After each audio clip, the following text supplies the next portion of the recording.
Native American history only dates back to 1850. Part 2. As a goddess and the matriarch of my tribe, they asked me to do my research, and so it was important for me to get on here and do my motherfucking research. Shall we motherfucking continue? Now, I was specifically asked to research the Homestead Act of 1862 and how it ties into my video that I just previously mentioned. At the end of said video, we found out that the Republican Party was making way for all of the immigrants to come in and live on government-supported homesteading, aka Indian reservations. Not only does this act explain how you guys ended up in Arizona and California, but it also explains why you're not allowed to leave those reservations. So let's get started. Right at the very beginning, it says that any person who is the head of a family or who has arrived at the age of 21 years and is a citizen of the United States. Before we go any further, let's go ahead and clarify that the United States of America is a corporation. It is completely different than the country of America. The United States of America is basically the lawyer for America, or who shall have filed his declaration of intentions to become such. This Homestead Act was offering so-called citizens of the United States and non-citizens who were intending to become citizens 160 acres of land for a certain amount of dollars.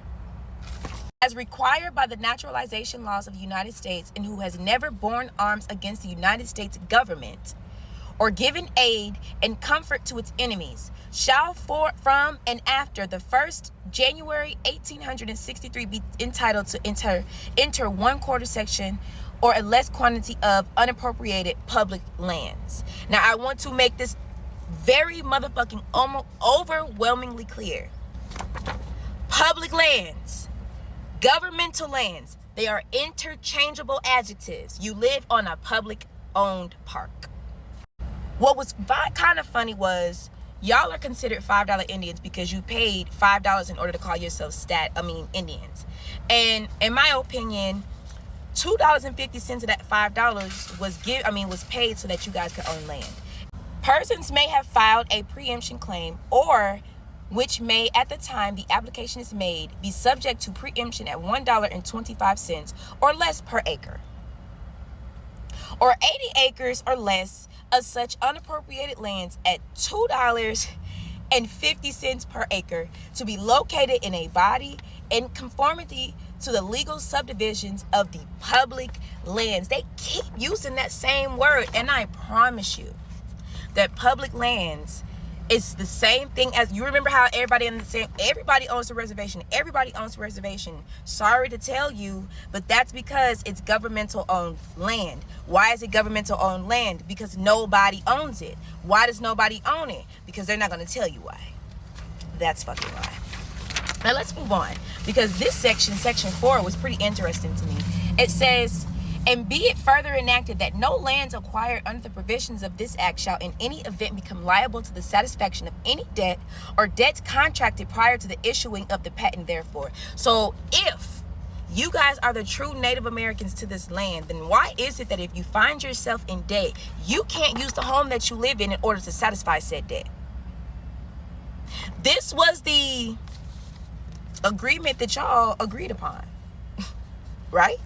And section 5 explains to us exactly why they do not and cannot leave those reservations.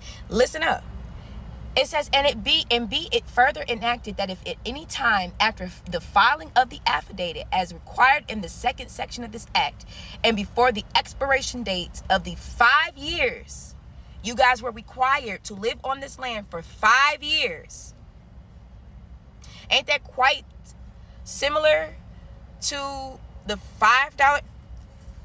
For 5 years, it shall be proven after due notice to the settler to the satisfaction of the register of the land office that the person having filed such affidavit shall have actually changed his or her residence or abandoned the land for more than 6 months at any time. Then and in that event, the land so entered shall revert to the government. So if you decide to abandon your land for for 6 months or more, that entire $5 that you paid, gone.